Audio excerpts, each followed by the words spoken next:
warriors. Thus, in 911, Herolfr became the first Count of Normandy, and he changed his name to that which he is most commonly known by today. He called himself Rollo, and in time, his ancestors would adopt the title of Dukes of Normandy. Thus, William was born into a Norse family, but one which had rapidly Gallicized. For instance, they adopted the languages and culture of their new homeland, speaking French and Latin, and employing laws which were partially Germanic and partially acquired from the civil law of the Romans, as it was passed down to the Frankish kingdoms. However, they brought some of their own culture to the region as well. Consequently, this was soon understood to be a unique culture which was present in northwest France, one which would have an enormous impact on Europe during the High Middle Ages. They were called the Normans, and their culture was Norman culture. William's childhood is relatively shadowy compared with our extensive knowledge of his later life. He evidently received some sort of literary education, but the details are unclear, other than a nugget of information which reveals that a mysterious Ralph the Monk was involved. Easily, the most traumatic and momentous event in William's young life occurred in 1035, when he was either 7 or 8 years old. The boy would have been aware, even at his young age, of his father's prolonged absence from Falaise. In 1034, he had undertaken a pilgrimage to visit Jerusalem in the Holy Land. However, on the way home, he fell ill and died at Nicaea in northwestern Anatolia, in what is now Turkey, on the 2nd of July, 1035. When news of his death reached Normandy, the young William, as Robert's only son, though illegitimate, was now proclaimed Duke of Normandy. William's reign during his minority was chaotic. Already during Robert's reign, there had been a number of overly powerful lords exercising too much independence from the ducal court at Falaise, and with an 8-year-old boy now the Duke of Normandy, these tendencies only became greater. Consequently, William's guardians spent much of the 1030s and early 1040s trying to re-establish ducal authority.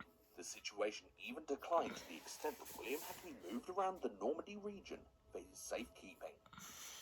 Despite these early challenges, William was able to assume the rule of Normandy in his own right upon turning 15, most likely in 1042.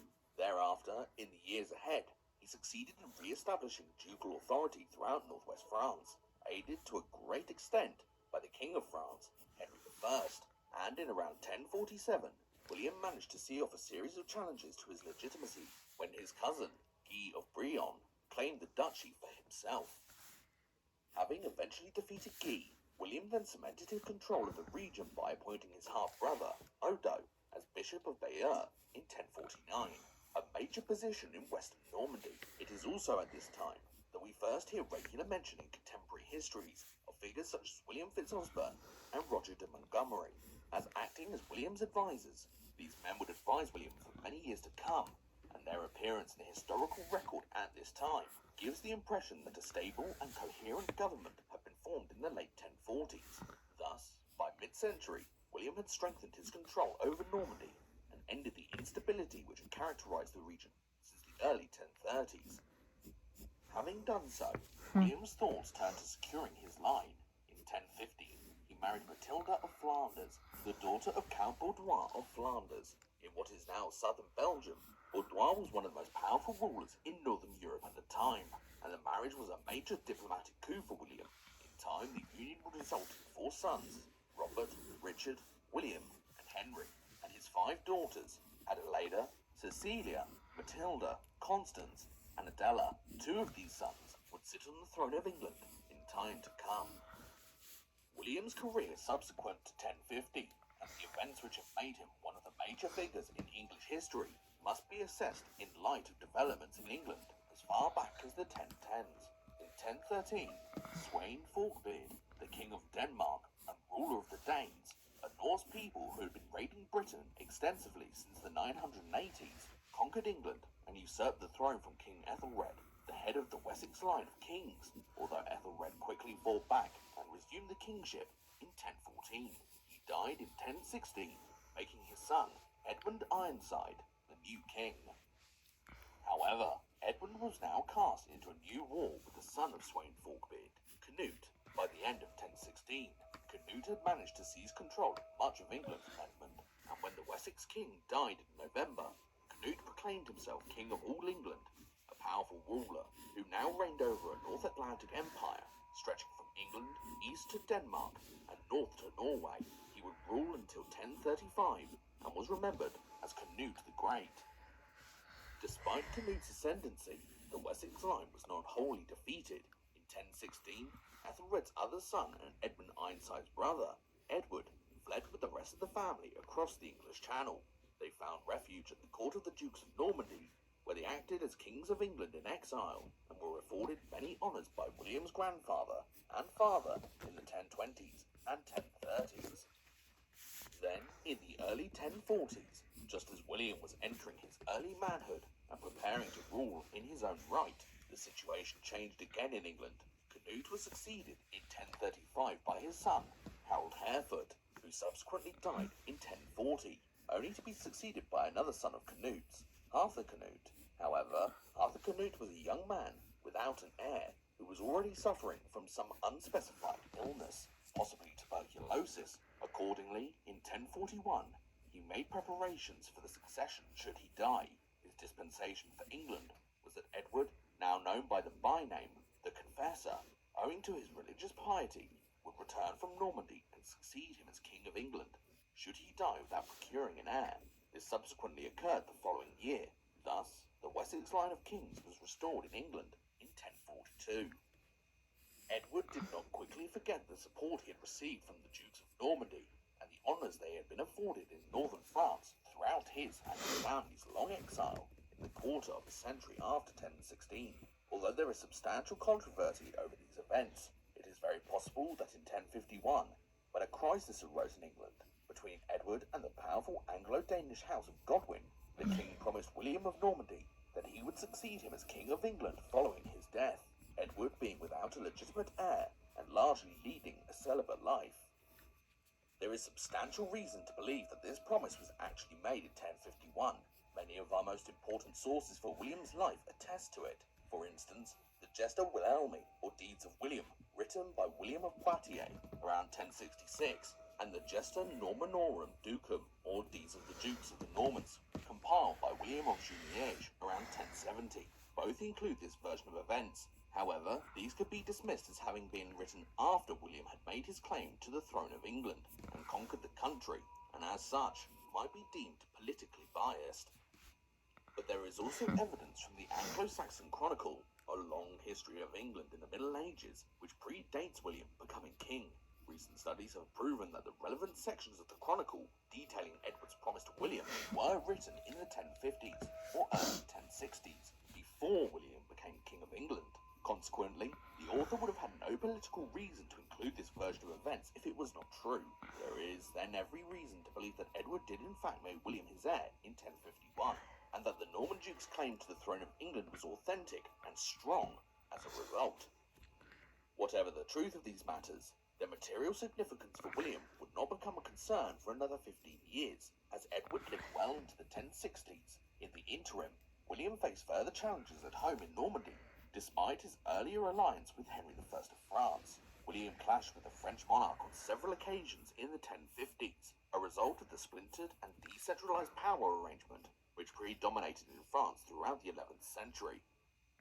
Several invasions of Normandy were undertaken by Henry between 1053 and 1057, but when William won a substantial victory against the king and his allies at the Battle of Varaville in August 1057, the tide was turned. William now went on the offensive against Henry, and when both the king and his foremost ally, Geoffrey, Count of Anjou, both died in 1060, William was able to impose his power throughout northern France. In 1063, he even managed to bring the entire county of Maine, a substantial French province in the south of Normandy, under Norman rule. This brought extensive additional resources under William's control, and would aid greatly in his invasion of England a few years later. Having secured the southern border of Normandy, William turned his attention west in 1064 towards the Celtic Duchy of Brittany and its ruler, Conan II.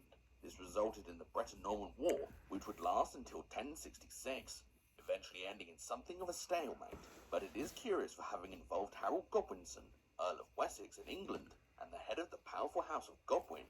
Harold had most likely been sent to France to reaffirm King Edward's earlier offer to William to succeed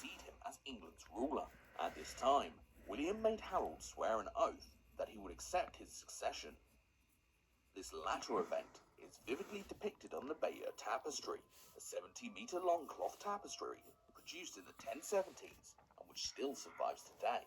It depicts the events leading up to William's claim to the throne and his subsequent invasion of England in 1066, housed today in the Bayeux Tapestry Museum in the town of Bayeux in Normandy in northern France. It is a remarkable survival and a striking record of William's ascent to the kingship of England, or at least how he wished people to understand how he had risen to the kingship. The meeting of William and Harold in northern France in the mid-1060s was to take on a striking significance in early 1066. King Edward the Confessor, by now in his 60s, fell into a coma late in 1065. He never fully recovered, and he died on the 5th of January, 1066, in London. He still had no clear heir, and Edward's lack of clarity and indecision over the succession now opened a window of opportunity for Harold. The following day, on the 6th of January, the Anglo-Saxon Witan, the Assembly of Anglo-Saxon and Danish lords and members of the ruling class of England, met and proclaimed Harold as the new King of England. The stage was set for a major showdown with William. William goes, "Excuse you?" Plans were underway in Normandy for William to enforce his claim as Edward's successor. Indeed, it is almost certain that William had been preparing politically and militarily for Edward's death throughout the 1060s. Hundreds of warships and transport boats were now gathered or placed under construction in the ports of northern France, and William reached out to his recently acquired subjects and allies from across northern France to aid him in his invasion. William was not the only claimant to the throne. Harold also faced a challenge from his own brother, the Earl of Northumberland, Tostig. As the Earl of a large domain in northern England and a member of the powerful House of Godwin, Tostig had his own considerable support to claim the throne. He had already been implicated in a rebellion in the north in 1065, prior to Edward's last illness and death. Now in 1066, he clashed directly with Harold, who banished him from England. Tostig spent the spring and summer months scheming with various foreign powers in the world of the North Atlantic. He took refuge with his brother-in-law, the Count of Flanders, Baldwin V, who gave him the financial and military support to raid southern England in the summer. Tostig even considered allying with William, but eventually he looked further east to Norway, and at some point in the summer of 1066, he made contact with King Harald Hardrada of Norway and convinced the Norse monarch to lay his own claim to the English throne. Harald Hardrada received Tostig's petition favourably. He quickly prepared an invasion force of approximately 10,000 men and 300 ships, which landed in northern England in the early autumn. Initially, Hardrada and Tostig made good progress. A substantial victory was won against some regional forces outside the town of York at Fulford on the 20th of September 1066. But in the days that followed, Harold arrived in the north himself with his armies. The forces of the English King Harold and the Norwegian King Harald met at the village of Stamford Bridge in Yorkshire on the 25th of September 1066. The result was a stunning victory for the English Harold. Both Hardrada and Tostig were killed in the engagement, and thousands of Norwegians were killed or badly wounded. Such was the scale of their defeat that of the 300 ships which had conveyed the Norse army to England, only 2 or 3 dozen were needed to bring what was left of the army back to Norway. Harold had seen off the first major threat to his rule, but the greater one waited to the south, and the distraction created by the northern invasion of Hardrada was not insignificant in the campaign which followed. Having spent the summer rallying his allies and supporters in France, William's invasion force of perhaps somewhere between 8,000 and 12,000 men crossed the English Channel on the night of the 27th of September, making their full landing near Pevensey in East Sussex on the morning of the 28th. The date is significant, as Harold had been making preparations in the south throughout the summer and early autumn against William's landing, but the invasion by Hardrada and Tostig in the north had drawn his forces away, allowing for a smoother landing in the south. Thus, the stage was set for the final showdown between Harold and William. Having disembarked, William moved his forces to the nearby town of Hastings in late September and early October, and in the process, his forces devastated the surrounding Sussex countryside, requisitioning food supplies for the army, and also as a form of psychological warfare. But no sooner had he defeated Hardrada in the north than Harold had to quickly make his way south to see off the second invasion. On the other hand, William did not advance north towards London and Harold's forces. He was content to wait. His reasons were twofold. First, he had established a strong base with good supplies collected from the surrounding region. Secondly, he did not wish to sever his lines of communication with his fleet by advancing inland. Clearly, William was preparing for the possibility of an unsuccessful military engagement against Harold, and the eventuality that he might have to make a hasty retreat back across the Channel to Normandy. By the 13th of October, Harold had advanced south to near William's position at Hastings, when William received word of the king's arrival in East Sussex, his encampment to the northeast of the town. He prepared his troops and marched out from Hastings, shortly after dawn on the morning of the 14th. The ensuing battle, one of the most critical in English history, has become known as the Battle of Hastings, but it did not actually take place in or next to the town of Hastings itself. Rather, the clash occurred roughly 11 kilometers to the northwest of the town, near a steep ridge in the Sussex countryside. The area is now the site of the village of Battle, named in honour of the conflict which occurred there nearly a millennium ago.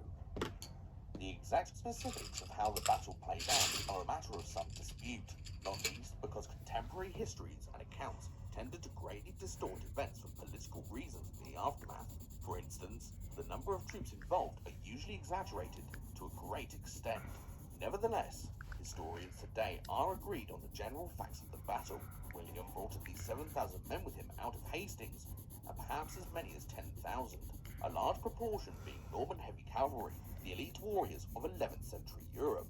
Harold had a similar number, but these were tired after the month of exertion in marching all the way north to Yorkshire, and then returning quickly to the south, fighting the Battle of Stamford Bridge along the way. The battle commenced in the early morning of battle and lasted all day, a long engagement for the time. Harold's forces had the advantage of the high ground, having occupied the high ridge at the site, but they were restricted by having the Forest of the Weald at their back. Thus, while William's forces were disadvantaged by having to move uphill, they had greater room to move about the battlefield. In the end, three factors won the day. William was able to deploy his archers to pick off Harold's troops on the ridge. Secondly, his cavalry was superior to Harold's, but the most significant factor was William's generalship. Throughout the day, he used a number of feigned or pretend retreats to disrupt the English lines and strike at weak points in Harold's arrayed men. It was during one of these feigned retreats, late in the day, that Harold himself was struck down and killed. With the king dead, the Anglo-Saxon and Danish forces broke. Many fled and others surrendered. Thus, by the time the sun set on the 14th of October, 1066, over the field of battle and near the town of Hastings, Harold Godwinson was dead, and William of Normandy was one gigantic step closer to claiming the English throne. From a military perspective, Hastings was not just the critical battle in the war for the throne of England in 1066, it also reflected the changing order in the North Atlantic world, as for nearly 300 years, the world of Scandinavia, Britain, northern France, and the Low Countries have been dominated by the military power of the Viking people, who burst out of Europe in the late 8th century. With their longboats and their infantry warriors, Hastings marked the triumph of Franco-Norman fighting tactics with its mixed infantry and cavalry over the Anglo-Saxon and Danish troops, which had long dominated the North Atlantic world. In the aftermath of the battle, William did not immediately assume the English crown. This was complicated by the creation of a new king by the Lords of the Witan in London. The man chosen was Edgar Etheling, a grandnephew of King Edward the Confessor, and the grandson of King Edmund Ironside, who had briefly ruled England 50 years earlier in 1016. When news of Harold's defeat and death at Hastings reached London in the days that followed, a decision was taken to proclaim Edgar, a boy of perhaps 13 years of age at the time, as the king. Edgar's reign would be one of the shortest in English history. In the immediate aftermath of the Battle of Hastings, William proceeded cautiously, securing the towns of Dover, Canterbury, and Winchester before making any attempts to seize London.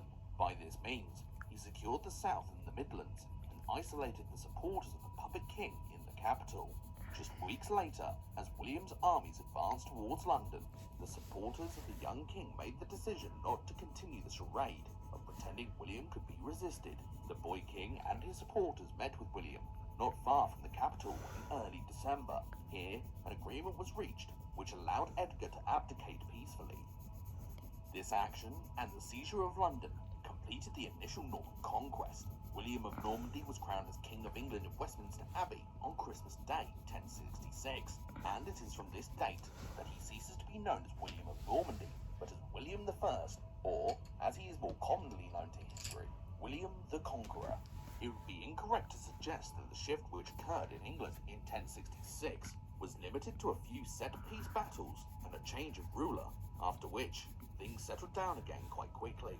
England had been conquered by a foreign power, one which brought with it new ways of governing, laws, cultural mores, and even a different language. As we will see, over the next 20 years of his life, William and his Norman followers would transform England from a hybrid Anglo-Saxon and Danish land into a new Anglo-Norman kingdom. As one of the great historians of medieval England, Richard Southern, once noted, no country in Europe between the rise of the barbarian kingdoms in the 5th century and the 20th century has undergone so radical a change in so short a time as England experienced after 1066. Some of these changes were immediate. The changing order saw thousands of Anglo-Saxons and Danes who had been strong supporters of the House of Wessex or the Danish lords flee England, either for Denmark, Norway, Scotland, or even neighbouring Ireland. Many would attempt to organise new invasions to restore the old rule of the Anglo-Saxons and Danes, but most would never return. In their place, William brought in thousands of Norman settlers from France, perhaps as many as 20,000. These medieval colonists did not enormously dilute the existing population, but they did place a strong body of Normans in positions of power in many of the towns and villages up and down 11th century England. Over time, these newcomers transformed English society. The most obvious and enduring sign of this was the introduction of the language of the conquerors, Anglo-Norman, a dialect of Old French with some traces of Norse in it, reflecting the Viking heritage of the Normans. Over time, much of the diction of the Anglo-Norman was absorbed into English, thus fundamentally altering the language spoken in England into a hybrid of Germanic and Romance languages. This would take centuries to fully occur, however, and for the remainder of William's reign, the conquering class spoke a version of French, and the bulk of the population still spoke Old English. Thus, bilingualism would have become necessary for many working in government or as traders in London and the other towns from the late 1060s onwards. Along with this lingual change, shifts in the functioning of government, the law also occurred. Law French became the language of the courts, a position it would hold legally until the 18th century. Moreover, the court system now became more centralized under Norman rule, a move which helped in the development of the common law in the 2 centuries that followed. A truly positive development was the gradual phasing out of slavery as a regular feature of society in England, this being far less common practice within Norman society. Another very substantial change William brought about was his reform of the English church. At the time of the conquest, the church in England was very loosely organised. William tied it much more closely together and appointed several followers to senior positions in order to impose uniformity. Lanfranc, a celibate Benedictine monk, was made Archbishop of Canterbury in 1070, the same year that William's chaplain, William of Bayeux, was made the Archbishop of York. Between them, the pair oversaw the creation of a centralised Anglican church, which strove to maintain its independence from the papacy in Rome on many matters, an independent streak of Anglicanism which foreshadowed many developments in the English church in years to come. But the real heart of the changes wrought throughout England in the aftermath of the Norman conquest lay in the sphere of land ownership. William had many followers who had supported him, not just in his campaign against Harold in 1066, but throughout several periods when he needed their military and political support in the 1040s and 1050s. England was now their bounty. We can gain an insight into just how great this land transfer was from the Domesday Book, a record which William commissioned nearly 20 years later in the winter of 1085. Finished in 1086, it comprises a vast survey of land ownership in 11th century England. 2 decades after the Norman conquest, this was the most extensive account of land ownership produced for the country until the 19th century, and what it reveals is the manner in which William rewarded his French and Norman followers in the aftermath of his conquest by granting them vast territories throughout the country. Leading lords and followers had enormous estates bestowed upon them. These were often huge chunks of land in geographically strategic regions, which they were also expected to control in the interest of the Normans as the conquerors of this foreign land. For instance, one of William's strongest supporters, Robert de Beaumont, heir to the title of Count of Bourbon, in Normandy, had fought with William at Hastings. He was rewarded with over 90 manors in England in the years that followed, strategically centred around Warwickshire and Leicestershire. Thus, this leading companion of William's was to hold the English Midlands for the Norman interest, and was given enormous estates in the region to do so. On these and the years ahead, the new Norman stone castles would have begun to appear throughout the countryside as a means of securing Norman rule here if the Anglo-Saxons and Danish should rise up. In recognition of his immense authority in the area, Robert was made the first Earl of Leicester later in his life. He was not alone in being placed in a position like this. Another senior companion of William's in 1066, William de Warenne, was granted land in at least 13 counties by the 1080s, particularly around Sussex and Surrey. He was ennobled shortly before his death in 1088 as the first Earl of Surrey. William Fitzosborne, the Lord of Breteuil in Normandy, was a close companion of William's. He was also related to the Conqueror. He was given a position of prominence in the West Midlands and March region bordering into Wales, particularly the counties of Herefordshire, Gloucestershire and Monmouthshire. Here he was given Clifford Castle, Berkeley Castle and Monmouth Castle as imposing symbols of Norman rule. He was also quickly made Earl of Hereford to symbolise his preeminent position in the English West Midlands. Through these measures, William and his Norman companions imposed their rule over England in the years following the conquest. This was not a benign conquest. Enormous land transfers of this kind severely uprooted people and turned England upside down. Moreover, the conquest itself in late 1066 caused severe devastation of the countryside of southern England. It was not long before it provoked resistance. In 1067, William had returned to France to oversee his domains there. Unrest began rising as soon as he left for France. When he returned later that year, an extensive program of castle building had already been undertaken by William Fitzosborne to try and impose greater control over the regions beyond London and the home counties. And early in 1068, William campaigned into the West Country, when Norman rule was being resisted. The following year saw perhaps the greatest threat to the newly established Anglo-Norman kingdom. A major rebellion broke out in Northumberland in 1069, which coalesced around the figure of Edward Etheling, the House of Wessex member, who had briefly been proclaimed king in London in the winter of 1066. The rebels here were also aided by contingents of Danes from Scandinavia, but all were driven south into Scotland when William campaigned against them in 1069. This was a brutal military action, with William devastating the countryside of northern England. A near-contemporary chronicler, Orderic Vitalis, who is generally regarded as an accurate chronicler who did not sympathise with the Norman conquerors, described William as bringing famine and the sword to northern England in 1069.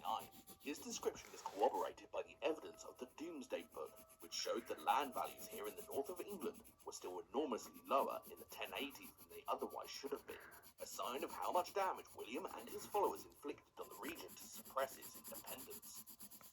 Further campaigns followed in 1070 in the northwest along the coastline near Chester and the March region bordering Wales. New castles were quickly erected and Norman overlords imposed their will. The last major pockets of resistance were not finally crushed until 1071. Thus, we might consider that far from being a short military conquest in 1066, the Norman conquest was actually a long 6-year campaign in which England was subjugated by the Normans through a brutal strategy of military conquest, enforced famine, and the replacement of the Anglo-Saxon and Danish aristocracy with a new nobility of Norman knights, ruling the country from their opposing stone castles. Hand in hand with this brutal policy of military subjugation, William also implemented a propaganda campaign in the late 1060s and 1070s to justify his invasion of England and the benefits of Norman rule. We've already seen that writers such as William of Poitiers and William of Jumièges were writing soon after the conquest in ways which depicted William's career leading up to 1066 and the actions of that year in a favourable light. Other efforts were more visual and symbolic. The Pope in Rome, Alexander II, ordered in 1070 that William and his followers should do penance for the sins they committed in killing many people during the conquest, and in the months and years after, William took this as an opportunity to further glorify the conquest.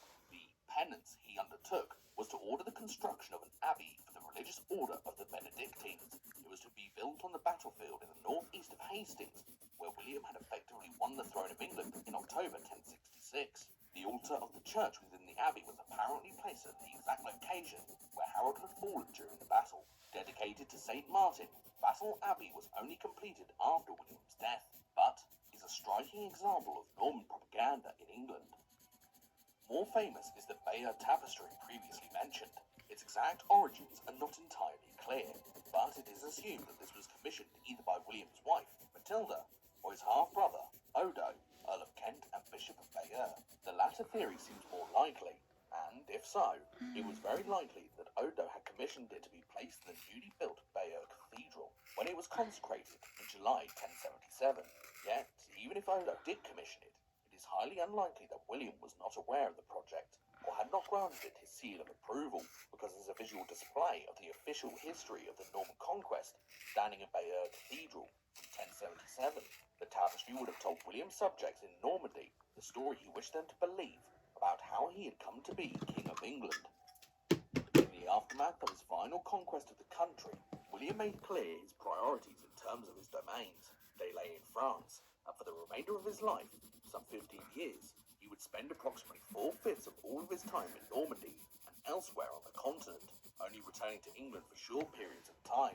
Our natural inclination is to think that William would have made England his home in the 1070s, is based on our knowledge of England's later position as a great world power. But in the world of 11th century Europe, the real heart of William's territories lay in France, closest to the centre of Norman and French culture, which was gradually spreading out to conquer many other parts of Europe, notably much of southern Italy and Sicily. He was also needed in France. Unrest arose there in the mid-1070s and forced him into several years of military campaigning, firstly to resume control of the county of Maine in 1073, following a revolt which had broken out there during his absence in England, and then to campaign against the French, whose power was being restored under the new monarch, Philippe I.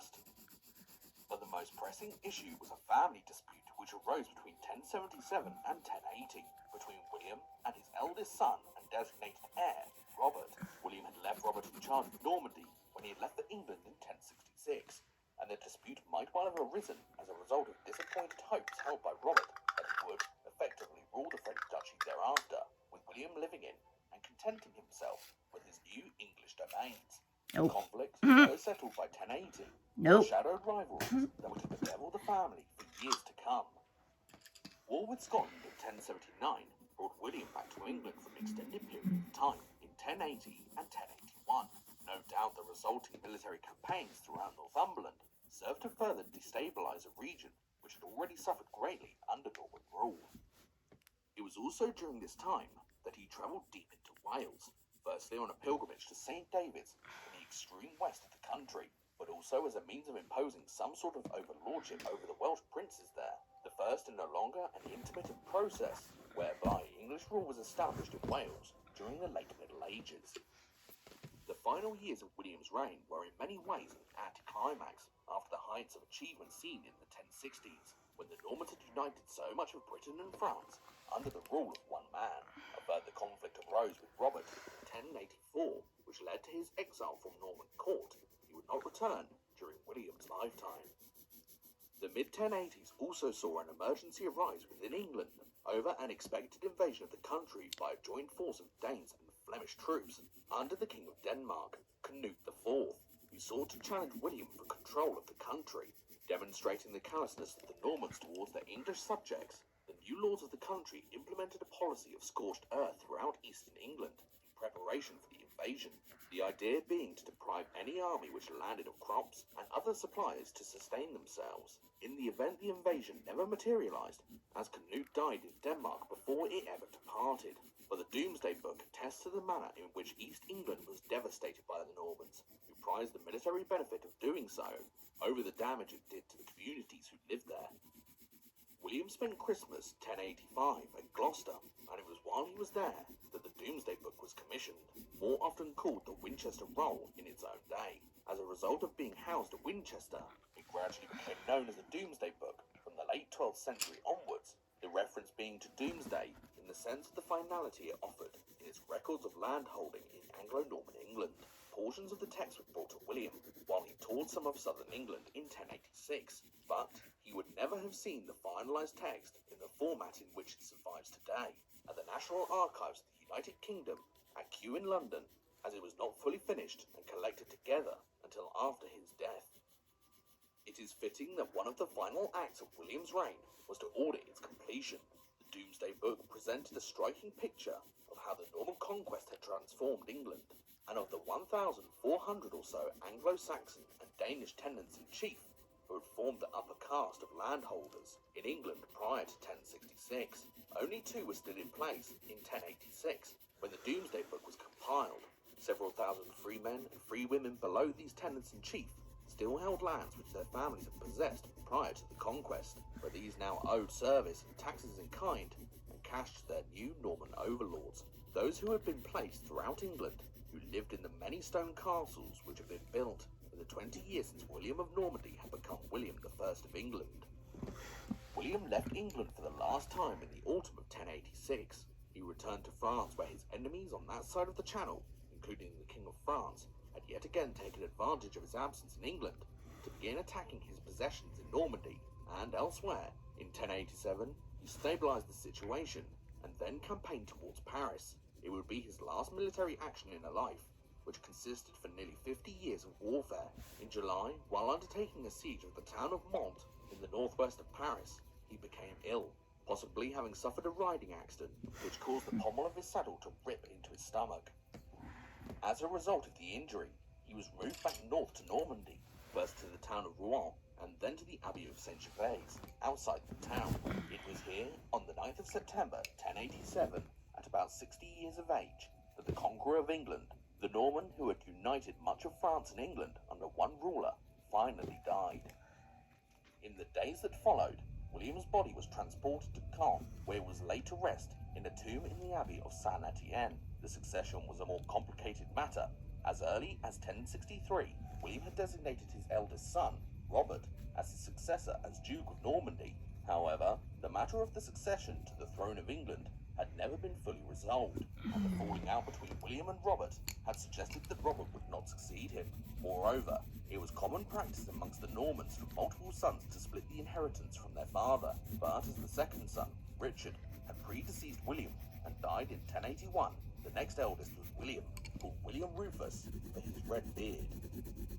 The arrangement now reached was that Robert would succeed to the Duchy of Normandy as agreed in 1063, but William would succeed his father as King William II of England. The fourth son, Henry, was given very little, though he would eventually succeed William II as King of England many years later in 1100. As perhaps befitted William the Conqueror's life and the bloodshed which followed him, his sons would spend many years after 1087 at war with each other for power in the political world of northern France and England, and when Henry himself died in 1135, England was yet again thrown into civil war. Thus, for all that the Conqueror did to transform England after 1066, his family could never peacefully rule the country for very long. There is no doubting that William of Normandy, who became William the Conqueror, was one of the most significant figures in English history, and one of the most consequential rulers of medieval Europe, having assumed the rule of a relatively unstable duchy in northern France when he was just 7 or 8 years old. He succeeded in his young adult years in not only securing his position in Normandy, but in also browbeating the King of France and effectively conquering the county of Maine in the late 1050s and early 1060s. And at the peak of his powers in France, he began in 1064 to campaign west into the Duchy of Brittany. It was at this point, when his military and political power on the continent was at the strongest it would perhaps ever be in his lifetime, that Edward the Confessor died in England without an heir. The result was a military invasion in 1066, the Battle of Hastings that October, and William's coronation as King of England on Christmas Day. But the real conquest took 6 years and was a bloody, brutal affair, which would have unleashed misery on many people living in England at the time. In its aftermath, William and his followers transformed England totally in the case of landholding, and gradually in the case of its culture, with the adoption of new laws and customs, and eventually the creation of a new language in modern English, which blends the pre-conquest Germanic language of the Anglo-Saxons and the post-conquest French of the Normans. By temperament, William was, by all accounts, an easygoing character, He was clearly religious and founded many churches, though he had limited appreciation